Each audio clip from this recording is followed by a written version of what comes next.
Welcome to the channel, you bunch of petrol heads. Today we're off to Germany, the land of sausages, beer, and a little thing called the Autobahn. Now, I know what you're thinking. Isn't that just a road where you can floor it? Well, yes, but it's also a magnificent feat of engineering and a cultural icon. We're going to take you through 10 facts about the Autobahn that'll make you want to sell your granny's teeth for a plane ticket and a Porsche 911.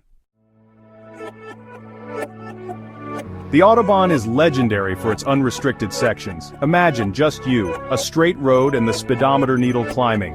But hold your horses, Lewis Hamilton. 70% of the Autobahn has no speed limit, but there are restrictions. Germany recommends 130 kilometers per hour, or 81 miles per hour. If you crash above that speed, insurance might not cover you.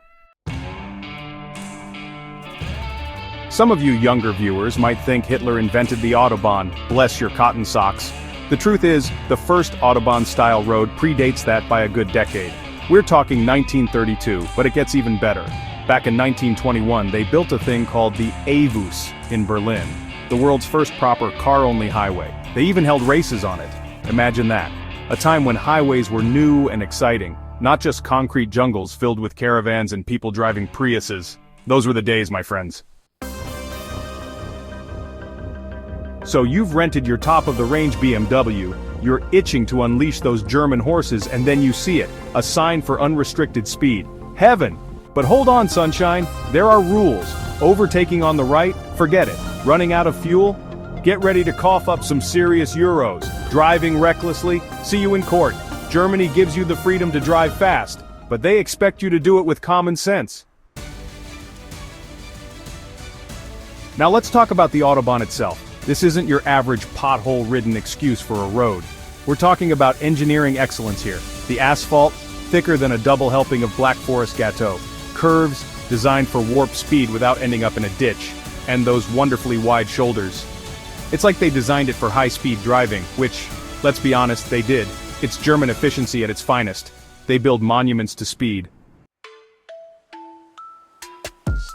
Alright, pop quiz, hotshots. Which country has the densest highway network in Europe? France? Wrong. It's Germany, of course. Over 13,000 kilometers, that's 8,100 miles for you imperialists, of pure driving bliss, crisscrossing the country like a spiderweb made of asphalt. That's more than France and the UK combined. It's like they took the idea of a highway and said, hold my beer, we can do this even bigger and better. And you know what? They were right. Now, I've driven all over the world, from the dusty tracks of the outback to the frozen wastelands of the Arctic Circle, but there's something special about the Autobahn that gets petrol heads hot under the collar. People literally come from all corners of the globe just to experience the thrill of putting the pedal to the metal on those unrestricted stretches. They rent Porsches, Ferraris, Lamborghinis, you name it. I've seen it blasting down the Autobahn. It's like a pilgrimage for speed freaks. And you know what? I can't blame them.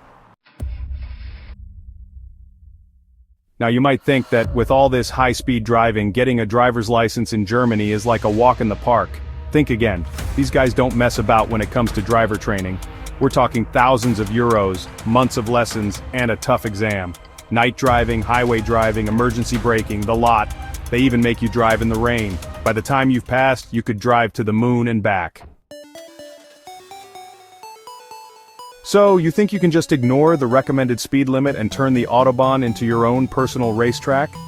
Well, think again, speed demon. Germany might not have a general speed limit everywhere, but they've got something far more terrifying. Speed cameras, and these aren't your average, clunky, easily avoidable boxes on sticks. We're talking state-of-the-art, hidden, laser-guided, can spot you from space speed cameras. And the fines? Let's just say they make your eyes water. So, remember, even on the Autobahn, Big Brother is watching. And he's got a lead foot and a very expensive camera. One of the best things about the Autobahn, apart from the whole driving as fast as you like thing, is that it's free. No tolls, no highway robbery, just pure, unadulterated driving pleasure. Well, for cars, that is. If you're driving a lorry over 7.5 tons, get ready to open your wallet. It's a bit like having a free buffet, but only if you're a featherweight. Everyone else has to pay through the nose. Still, at least someone's funding this automotive paradise, right? Now I know what you're thinking, this all sounds too good to be true. Surely there's a catch. Well, there might be. There's a debate in Germany about a speed limit on the Autobahn. Can you imagine? The horror. Some think it'll reduce accidents and save the planet. Others see it as an attack on German culture. Personally, I think it's all a load of old cobblers. The Autobahn is a national treasure and should stay as it is. Well, there you have it, 10 mind-blowing facts about the German Autobahn. It's a testament to engineering, a mecca for speed freaks, and frankly, a bloody good time. Now I know what you're thinking. Would I ever have the guts to max out a car on that legendary tarmac? Well, that's a question only you can answer. But if you ever do find yourself behind the wheel of a German masterpiece, just remember, when in doubt, flat out.